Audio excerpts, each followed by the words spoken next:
Welcome to Catalog and Cocktails. It's your honest, no BS, non-salesy conversation about enterprise data management with tasty beverages in hand, presented by Data.World. I'm Tim Gasper, longtime data nerd, product guy, customer guy at Data.World, joined by Juan Sequeda. Hey Tim, I'm Juan Sequeda. I'm the principal scientist at Data.World, and as always, it's a pleasure to take a break. Middle of the week, end of the day, and the honest, no BS thing here right now is that we are live in London, but you're not actually seeing a recording because we were going to be recording this from the place that we were, but the Wi-Fi sucks. But this is really just to show you that we really are on the road. We're doing this, and this is the first time it's ever happened. Yes. But we're still going to be streaming this live, pre-recorded anyways. Yep. But we are in London. Why we're in London? Because we were at Gartner Data Analytics, and it's been a while since we've actually been a show together in person with the guest. Yes. Our guest today is Ben Clinch from BT Group. Welcome, Ben. How are you doing? I am having a great day.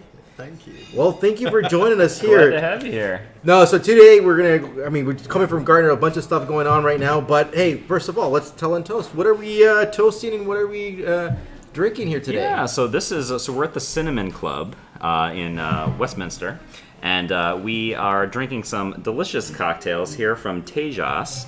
And I'll tell you what they are. So first of all, we got the Westminster Gin and Tonic. That's the one that you're drinking. It's got Monkey 47, rosemary, and black olive tonic in it. So very interesting there. We have a delicious Dark and Stormy.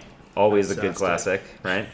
And then I've got a Lime Leaf Collins with Bombay Sapphire Gin, Lime Leaf, Lime, and Soda. So we got some fancy cocktails going on here. So today is truly a catalog and cocktails. Truly catalog and cocktails. All right, well, cheers. Cheers to we're doing this in person finally and having more of this stuff. So, warm-up question we got today from producer. What's your favorite London trend food that is hard to get in the United States? So I'm thinking steak and kidney pie.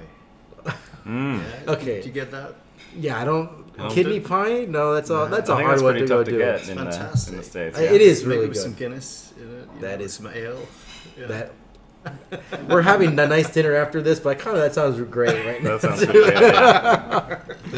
That's a hard question to answer because I honestly haven't explored enough British food. I don't know if that's a good thing or a bad thing. But you know what? I wish there was fish and chips a little closer to where I live. There's nothing nearby there, so that's a relatively speaking difficult thing for me to get. Yeah. Well, I think a trend. It is just not a London tour; it's a European. It's just you can go out and walk around the water and just sit down and have a pint. That's something I really enjoy. Not here in London, but also in other places in Europe, which is not always an easy thing to do in the United States. So. Yeah.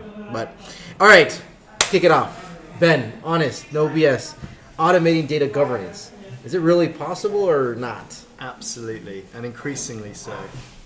So, huge amounts of opportunities around active metadata and semantic discovery of data, which are progressing at pace. So each week there seems to be more opportunity to be able to automate this further. But I think it's a gradual, for most organizations, it's a gradual thing that you need to adopt iteratively. So let's go back into data governance is something that we've been talking about. I mean, now it's such a big thing, right? But when does it all start? Okay, you have your background. You're in telecommunications now, but your background has been finance, and so give us your drive-through history here. Fantastic. So obviously, data's been very important in the technology industry for a very, very long time, but it really reached maturity after the subprime issues.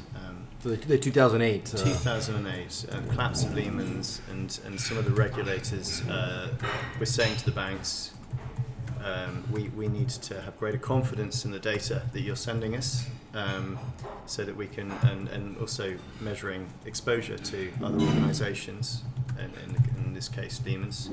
And there was a creation of regulation called BCBS 239, the Basel Committee for Banking Standards. They put together this regulation effectively requiring the financial services to be able to demonstrate the data quality of their data, the provenance, where it came from within the organization, and how it could be relied upon. And that really was an incredible piece of regulation, because it really forced a level of thinking and rigor around that data that hitherto had not really had a proper discipline around it, and some amazing advances in that space during that time. So much so that financial services have really sort of set the bar associated with some of the best practices. So really, the financial institutions, when BCBS or BCB 239, right? Yep. When that came into a place where all of a sudden innovation just had to accelerate massively in terms of how are we going to keep track of this? Are we on data infrastructure that's going to let us do these things? Are we auditing everything, et cetera, et cetera? Absolutely. Well, and interestingly, innovation didn't necessarily catch up as quickly as it could have. So there was an awful lot of... This is an interesting point. It's like, well, that means that we should have been automating this 15 years ago, whatever, but we're not there yet, and now it's the moment. So was the initial response very manual in nature? Very manual. And you know, sometimes that's how you have to start. So to be able to automate something, you have to understand what you're trying to achieve. And so with a lot of the data management principles that were established then around good stewardship or ownership of data, where it was sourced from, how it was described, was often highly manual and what we call very steward-led. And that was okay to some degree, because particularly in the financial services, by definition, banks have a lot of money, and so they could throw bodies at problems, and actually also the scope of the data wasn't always that huge, because it was very much focused on the regulatory reporting data that was being shared with the regulators, so people would start with that. And so that meant that the scope of the data was manageable. But actually increasingly what we're seeing is as that best practice is going out to other industries who maybe aren't as willing to do these things as manually as the banks previously had. There's a much bigger push towards how can we do this, win with technology. How can we really automate this and innovate, as you say. So, and that's really accelerating. The banks are now becoming great adopters of that technology as well. But it's really moving at pace in terms of the automation. There's some exciting things that I'm sure we'll discuss. Yeah, no, that's super interesting. So as before we leave kind of the history of things, right? So you kind of mentioned about some of the regulation that came into the financial industry. Is there anything else that you would kind of call out from a historical standpoint that you think has really driven a lot of the push for governance and then now the push for automation? Well, absolutely. So one, I think accountability was really important. So understanding who actually was responsible for that data and helping organizations create a set of principles associated with that. But actually, interestingly, there are some of the regulators, and particularly in the commodity space, have started to describe their regulation as code. Oh, so this is now a two-way street. Yes. And these are, obviously regulators want to make their regulation as easy to follow as possible. Initially some of the guidance was fairly open-ended and open to interpretation. The more that regulators can be specific around that, the easier it is for organizations to innovate and scale. So that's a really interesting innovation. That is super interesting. And as regulation gets more like code and it becomes more explicit versus vague, right? That probably increases the opportunity for automation now, because now you're automating towards something very specific. Yes, because otherwise each organization has to almost codify its interpretation of a rule, often in plain English. And where interpretation is open-ended or ambiguous, then there's an opportunity for people to misinterpret or misapply. So when it's very specific, then you can actually say, an example that I often use is if German citizen data is only allowed to be accessible from Germany, we would codify that from a perspective of, if this is German citizen data, then it must be stored and only accessible in Germany according to X regulation. So you've actually got an if this then that statement. according to, which gives traceability back to the original regulation. Yeah. So basically, almost every rule which is codified actually has its lineage back to why its reason for its own existence, and you can see, these rules are at the end. It's like, well, I have this rule which I'm already using for some particular regulation. By the way, it addresses some other regulations that have either the same rule or very similar rules and so forth. You can do that. That's it. And as the regulation changes, then you actually have traceability. You can actually, because regulation always evolves, right? And that's cool. That's it. The requirements change, and so you have that flexibility. You can trace it back. You can say these rules will now be impacted and updated as a result So of it. what's fascinating about this is that we're like now at a meta level, right? We talk about like provenance, about where data comes from, but here is like, I want to have the provenance of where all these regulations, these rules come from, the things that we're trying to go automate, saying, well, this exists for this reason, right? And how can we reuse that too, and so forth. Absolutely. Also on this sort of regulatory front, for some of our listeners that aren't as familiar with like what the regulations are really driving, like you mentioned about provenance, you mentioned Yes. about sort of auditing, like what are the different activities that an organization has to do to support these regulations, but then there's probably a little bit of a broader umbrella of just governance in general. Like what are the different activities and tasks that an organization has to do, and why? Look, fantastic. So there are a number of them. I guess starting with privacy. Obviously, it's really important to treat people's data with due care and respect, ensuring that you're making the most out of that data to provide good services for them, of course. But also making sure that you're maintaining their privacy. So a key thing in Europe, for example, is GDPR, which is a key regulation. I mean, for example, one aspect is a thing called Article 30, where organizations are required to be able to demonstrate where data is coming from and going to with regards to personally identifiable information, who's processing that, in what location, and for what purpose, and that's defensible and proportionate. Also, things like retention and archival of data, so people are only keeping data for a specific justifiable business purpose for as long as is justifiable, but also that they're deleting that, and when it's no longer justified, but also so that when people request the right to be forgotten, their data is deleted. That's an important principle in terms of privacy. And also that people can ask, what data is being stored about them, so that they have subject access requests. So there's all these questions that I mean, basically, if you look at these regulations and what we're trying to govern the data for, they're effectively a set of questions, queries that we're trying to go answer, and those things should be automatic, right? I Absolutely. mean, so if we think about this just as like, well, look, if the policy I have to go address is really a question, and that question is a query, then if you think about it that way, it's like, we're just kind of writing a query over data. Like, well, why would you even think this is a manual thing? This is just codify it, press a button, answer there, we're done.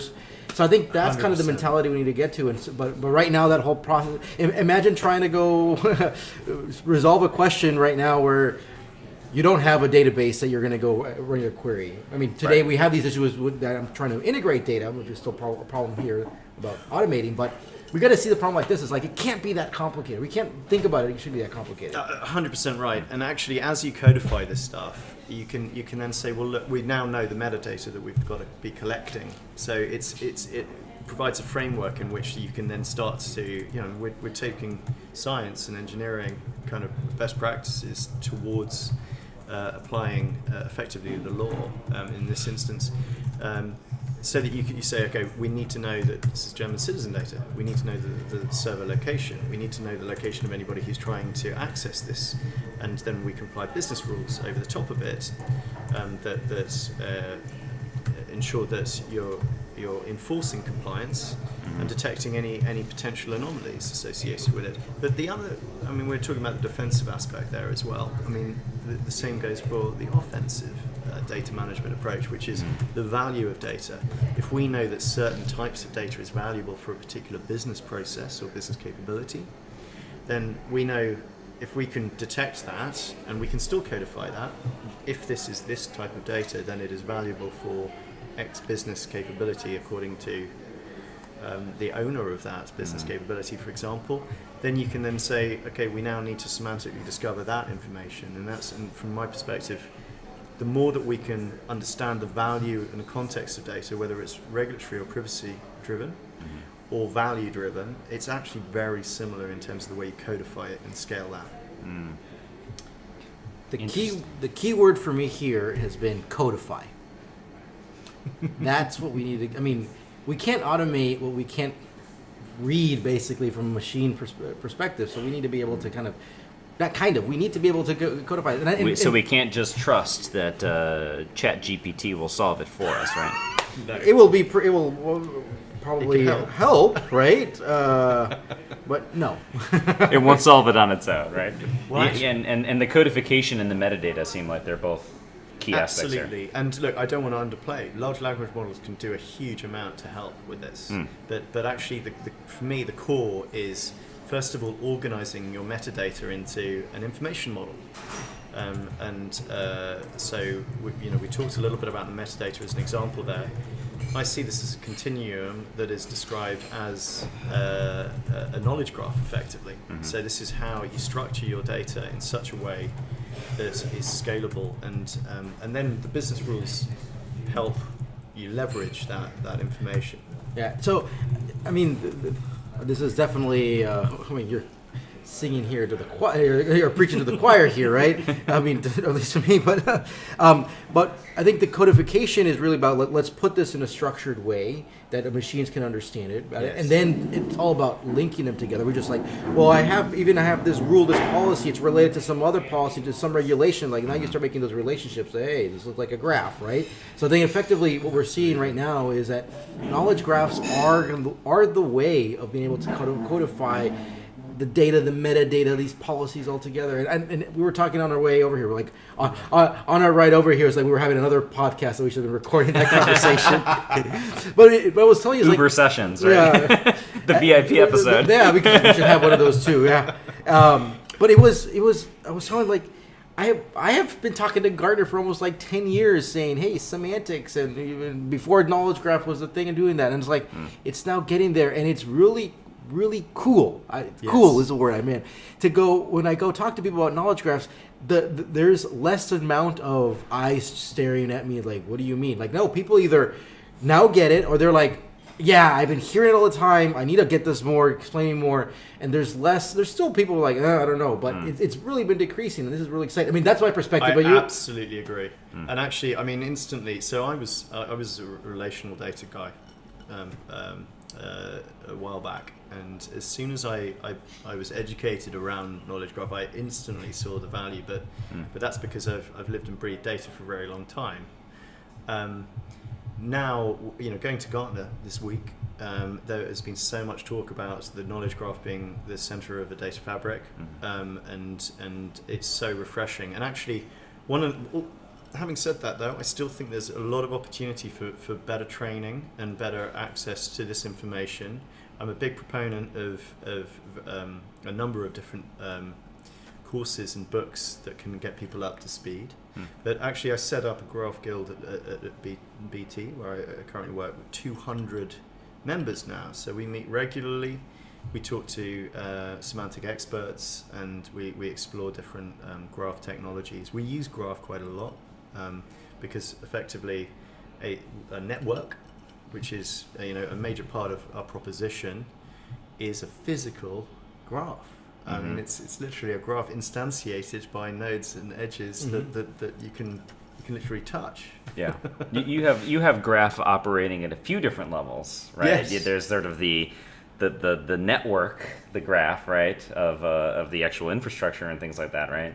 And then you have more of your conceptual graph and your governance graph and things like that. Absolutely, that's exactly right. And it is, it was more successful than even I expected, to be honest. That people are hungry to learn about this. And actually, some of the things that we've been exploring is how you explain graph to people in a way that is instantly accessible. And so, there's a couple of different examples. One is, everybody gets mind maps, and in many ways a graph is a kind of a more rigorous mind map in that sense. The other thing is trying to explain to people the importance of an information model. So actually, a graph is, or the ontology within a graph and taxonomy is effectively a data model. And for a long time, vendors around data lakes and other sort of NoSQL kind of structures were saying, you don't need a data model anymore. So, and what that really resulted in was people putting data into lakes that they couldn't understand, or that data scientists, really skilled data scientists, were spending all of their time effectively becoming data janitors, trying to work out and clean the data and reorganize it, but when it could have been done once using a schema or so I'm sure you're familiar with this.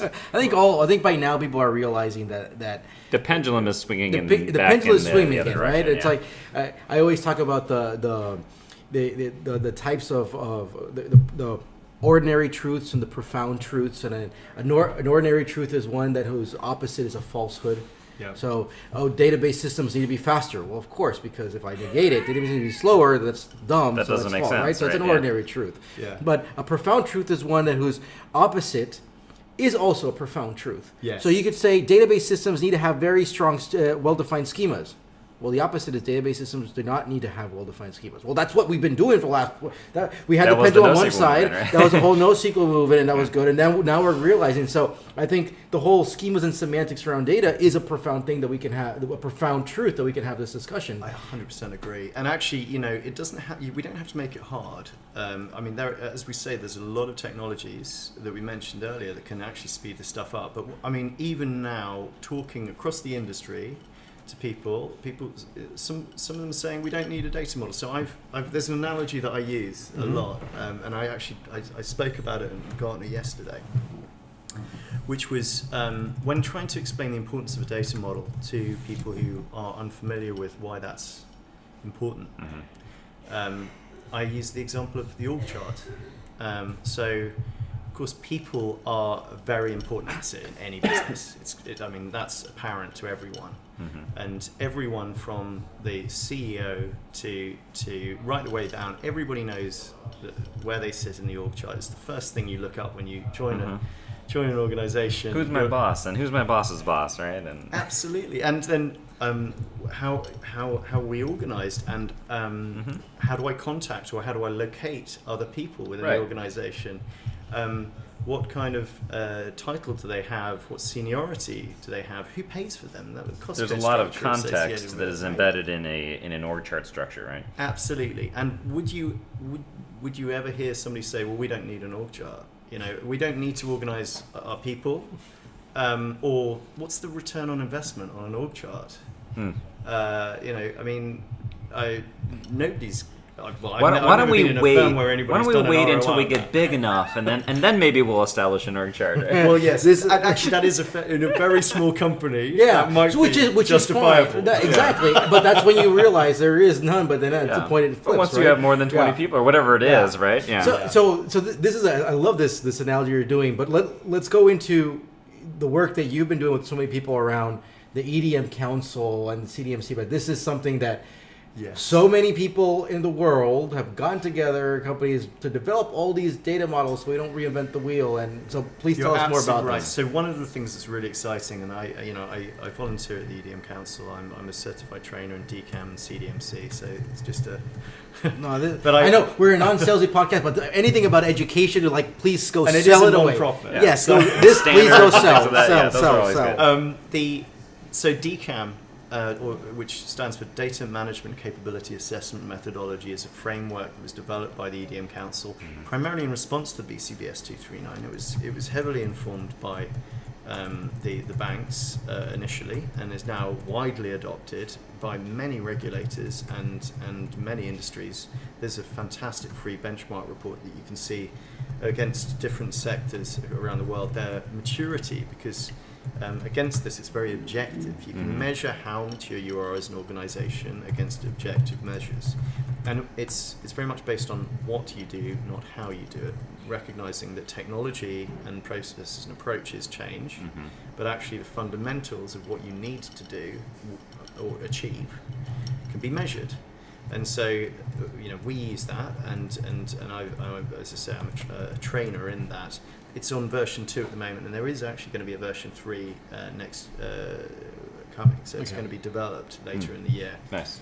There's 360 members of the EDM Council, and they're huge multinationals often, including all the hyperscalers as well.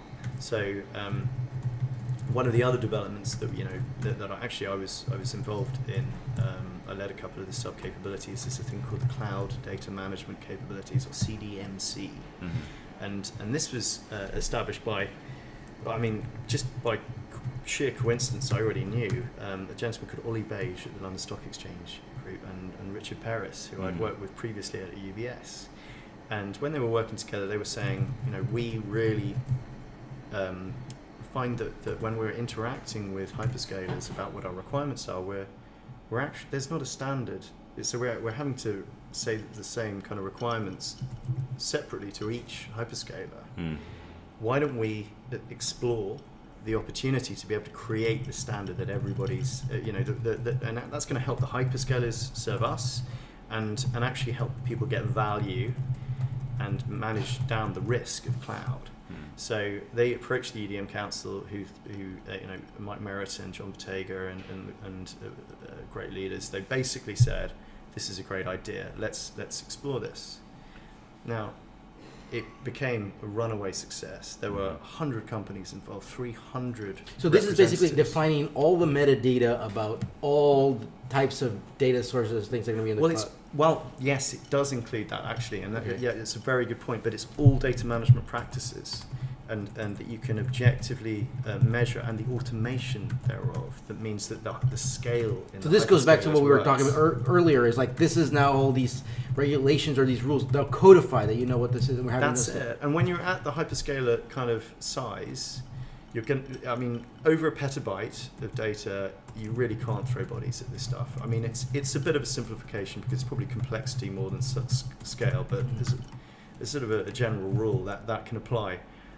And actually, you hit on a really important point. So, as part of the CDMC development, we built this information model, and it was soft launched. So, what does the information model consist of? What are the main concepts? Great. So it's an RDF. It's described in RDF, the Resource Description Framework, as a true knowledge graph, and it brings together. It started from the CDMC, so we took the entities out of the specification for the framework, and we started to map those as a graph, and then we mapped them against existing W3C standards like Ageria, DCAT, DQV, Provo. These are all sort of, I recommend looking these up if for the listeners who aren't familiar. These are established W3C standards that are used around the world, but not always together. And this actually stitched those towards a really beautiful meta model, which is free to use, and is scalable, and actually has documentation that describes how all of these things relate back to the original controls from the CDMC. Now, to me, that's an incredibly powerful tool because I've talked to lots of people about using flexible data catalogs and for that flexibility is really important, I think. So I'm not necessarily saying people should have to be constrained by the information model. They should be able to go extend. They don't know where to start. Yeah. This is their starting point. Like, don't reinvent the stuff that we've done. So, yes. So we look at Ageria has been one of those kind of one standard around also about governance and then DCAT is a data catalog vocabulary that takes all the data sets and stuff. Provenance is the Provo is all about provenance, right? So where things were derived from. So you'll be able to combine this to go define. It's basically a metadata model that is the underpinning for any type of anything you need any resource that you need a catalog and have governance over it. It's almost a blueprint for a digital twin in some regards. So it's not gonna map out, for those unfamiliar, the domains. So if you have a billing domain, it doesn't sort of have domain specific knowledge. This is kind of like the framework that everything like that hangs off. And so you still need domain experts to be able to articulate what you need to do for billing. But the great thing is there are lots of schemas out there as well that you can start from when you're developing those. Or I always say with those, start from them. Don't constrain yourself to somebody else's view of how your business works. Yeah, I feel like a lot of folks aren't familiar with the amount of sort of prior art and pre-established schemas are out there for things like governance and things like cloud infrastructure and things like that. Like, Yes. how do you go about, whether it's through EDM Council or through other things, how do you go about educating folks about what's out there? In terms of the kind of established structures. Yes. So Yeah. the first thing, really, honestly, is to get people trained. I think first of all, one is get them trained in the particular cloud vendor that they're using, the hyperscaler, so that they understand what kind of databases they have and what kind of capabilities they have. I think also getting people to think in terms of cloud agnostic solutions. So I hear a lot about cloud native solutions. And I'm all for cloud native solutions, but what it's often confused with is cloud specific solutions. So if you have a portability requirement, like many of the financial services do, that you need to be able to demonstrate you can move from one cloud to another, if you have a cloud specific solution, that's going to be an immediate constraint. So now that's not to say that something that is developed by one hyperscaler has to only work on their system. Some of them are designed to actually work in such a way that they can harvest metadata across different environments, including on-prem, and so I think one of the things I really encourage people to look at is the interoperability of the tools that they're using. I mean, you can probably see a theme here. The interoperability or the flexibility associated with regulation changing, the flexibility of the data model changing, because like an org chart, nobody says, well, when is the org chart done? I'm never going to finish.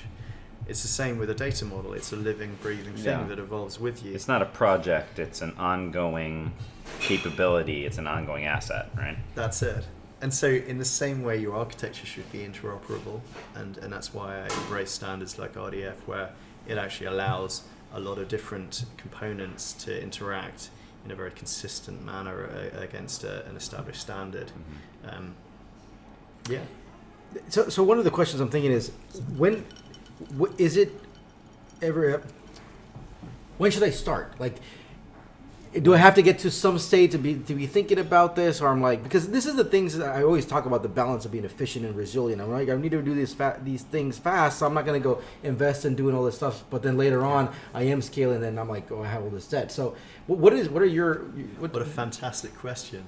So first of all, start now, wherever you are on your journey. But and how you go about that is first of all establishing what's important. So one of the things that's not often underlined enough is understanding your business architecture. So what are you trying to achieve?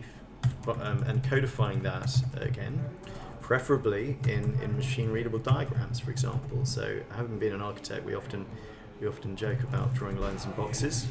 But if those lines and boxes aren't described as code, then you can't measure your organization against that. So first of all, what are you trying to achieve as a business? What's your business strategy? What are your business outcomes? What business capabilities and processes support that? And therefore, the context of the data that you require. So which business capabilities are producing data and which ones are consuming them? And if you can articulate that, again, by what we call declaring critical data, it's critical for a purpose. And that purpose could be regulation or regulatory reporting in the case of BCBS 239, but it equally could be for great customer service or effective billing or revenue assurance and these types of activities. So that's start by understanding your business and the purpose for the data, and then you can prioritize, because each of those business capabilities has a value that you can put money against. It might be defending revenue, it might be generating revenue, it might be saving money, it might be managing risk. It might be a regulatory, and that could be regulatory risk, it could be reputational risk, etc. You can quantify these things, and then you can say, this is the priority for where we're going to start, because you start with the thing that's most important, and you build out from there. So this, hold on. I love how you. I mean, we always say like, what is the business value? So start with the business, understand what the business. But what you should be doing too is that when you're doing that process, codify that understanding of it. Yes. And then and that maybe is like right now we're focused on regulation. Well, codify that regulation. Those policies you need to go do. I love this. Codify is a key word today. Mm-hmm. You wanted to follow up? Yeah, so before we start to move into our coveted lightning round, I do want to ask you one more thing, and I want to bring it back to where we kind of started this whole conversation around automating governance. Yeah. And I want to ask you, as you look at what we need to accomplish from a governance standpoint, and you look at business organizational capability, and you also look at the technology that's available, what can you automate now? Right, so it's sort of a two-part question. Like, what can you automate now that's worthwhile, and can you also tell me what should you not be automating? Like what are people think maybe you can automate, but that's like we're not there yet. Yes, so that's a really good question. I think some of the things you can automate now are the rules and the business logic and actually starting to detect metadata in a more scalable manner. So there are capabilities out there, technology capabilities that can help you identify some of that data that we defined as important for those business purposes. So you can say, we'll program at once, preferably. I mean, I'm a big fan of using integration pipelines as a means of actually sampling that and tagging that data with these kind of semantic meaning of that data, that's metadata, so to speak. And there are so many different ways you can do that. You can start with something as simple as regex, which is the shape of the data, and that gives you a hint. I love it. Just start simple. You don't need to do any sophisticated stuff. Yeah. But then you can do something, as complicated as fingerprinting, which is effectively, I've seen these many data values before in a different data set that was already tagged, and therefore I can infer with a certain level of probability that it's most likely the same semantic meaning that I can tag it with. Now those tags will become, perfect metadata to drive these business rules, but also, increasingly the ability, and we touched on it earlier, large language models are great at doing some of this stuff, but we're in an early stage of that, and the ability to be able to make sure that those are monitored and are giving the right values, that's Yeah. So then, to the other side of the question, what should you not be automating yet? What should we not be automating? Well, I think, for example, unattended semantic discovery, I think is something that's still early days. I think you want to have a real sense of certainty associated with the probability of that. I think also... So I mean that's something that we still need to go talk to people, figure out what this exactly, is. And automating data models. Now we can augment and speed up data modeling using some really, large language models, perfect for that kind of stuff. But you want to make sure that that's only accelerating you, because you don't want to outsource your understanding of your organization to a third party. In my view, I like that quote there. You don't want to outsource your understanding of your own organization. It would be like outsourcing your org chart. Can you imagine somebody saying, unfortunately, some companies do that.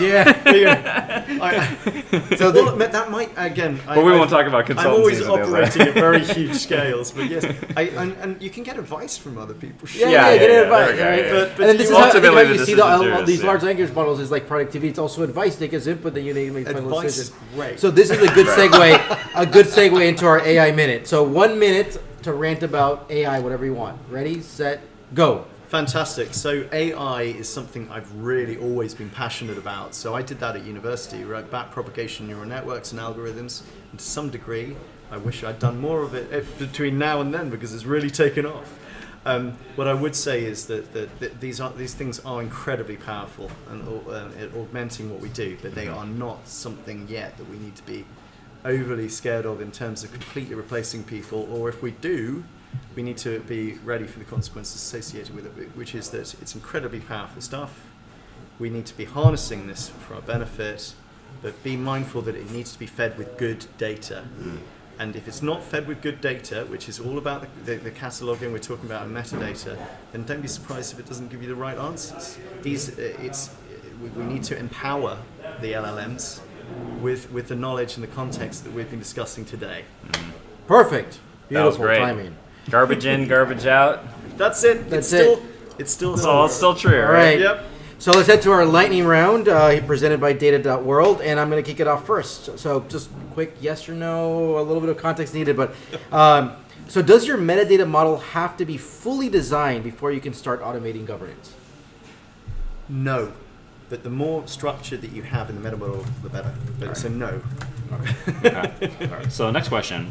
Would you say that as regulations are codified and as things like the EDM Council, the work streams and the standards become more popularized, is governance now becoming mostly cookie cutter? Like, is it over 50% cookie cutter? No. And should I qualify that? Yeah. Yes, So, yeah. It's moving in that direction for the mundane, but actually the real opportunity is in the offensive data marketing, which is always linked to your business purpose, which is always unique to your organization. Yeah, the purpose is always The unique. purpose, yeah, that's unique. All right, next question. Is governance metadata a good place to start for your first knowledge graph? Yes. Because a lot of people are like doing knowledge Well, graphs of the thing about your people, about the right. Okay, so I'm going to qualify that because yes. I'm very into data management, but actually knowledge graphs are incredible for fraud management, for IT asset management, for network Exactly. resilience. So all of those are beautiful. Data management is also a great place to start.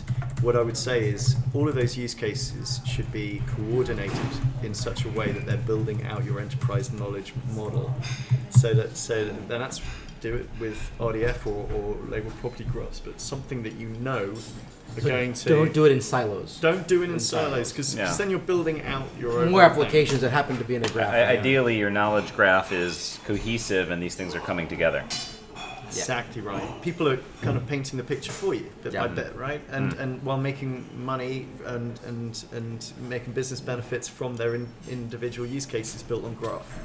Final question, Tim. Should all data organizations aim to automate their governance? Yes. But augment. I think full automation. I'm a big fan of the context of metadata ops. So this is some people who have the responsibility for ensuring that the automation is actually serving the purpose of the business. But yes, everyone should be striving for automation around this to the extent that it is. Can I interpret that as, so when you say augment, keep humans in the loop, Yes. but automate as much as you can with that caveat? 100%. Work smart with technology. All right, Tim, takeaway time. This was an awesome conversation. I knew it would be. So some quick takeaways, because I know we've got some delicious dinner coming up here shortly. You can automate your governance, and you should. Yeah. And this is the direction that we're moving in as data organizations, as governance in general. And you mentioned that really semantic metadata is progressing, and this is a gradual process, but it's getting to a point where now we can automate a lot. And more on automation later in the takeaways, right? You started with the history.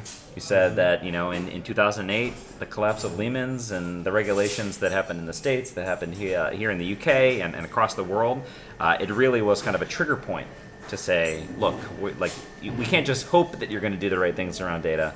We're gonna mandate it, right? And the initial response by organizations, especially in the financial industry, because that's where it applied more, was pretty manual in nature. Stewards going in and doing a lot of work in spreadsheets or databases and things like that, right? Of course, now we know there's technology that's kind of emerged to help solve a lot of this, but the scope initially was semi-manageable because it was a very focused set of processes and data. But data's gotten more complicated. Governance has gotten more complicated. Now, not just financial institutions want to do governance, so it's becoming a bigger thing, right?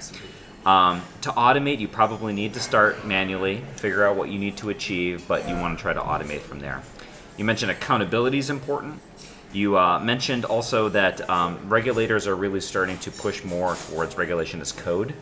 And this is a good thing for everyone because as we codify, it means it's going to be really easy to interpret. It becomes more explicit, right? If this data is related to a German citizen, then yada, yada, yada, right? And that's going to make things a lot clearer for everyone, a lot less vague, a lot less open to interpretation.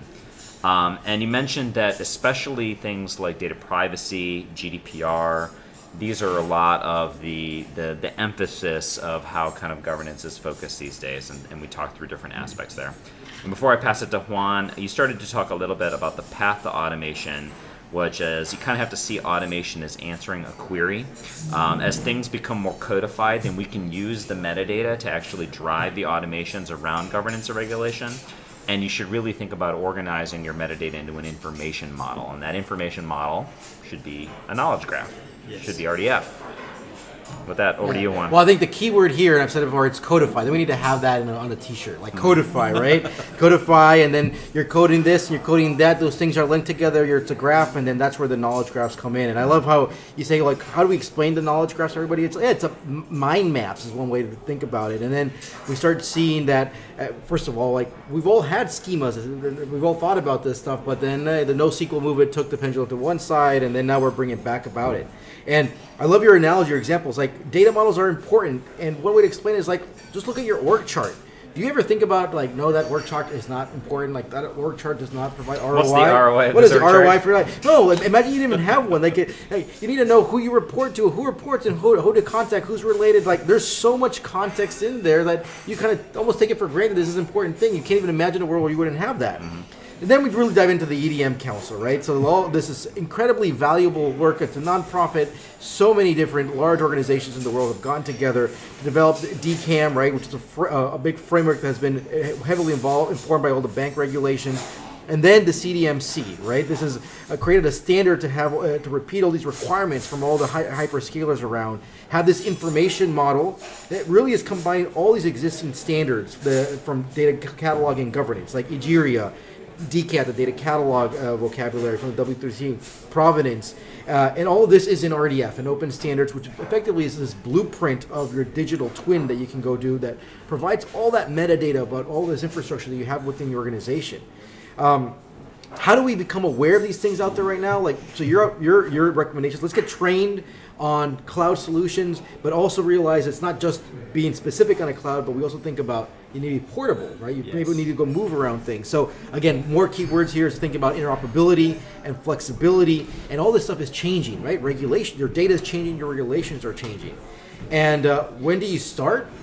Start now. There's nothing stopping you from doing this. And the way to start is to really understand your business strategy, understand the business outcomes, your architecture, and this is going to help you understand what is the purpose of all of this, right? Is it for regulation? Is it for effective billing, for revenue assurance, right? Understand that purpose, and the moment you're understanding that business, codify that.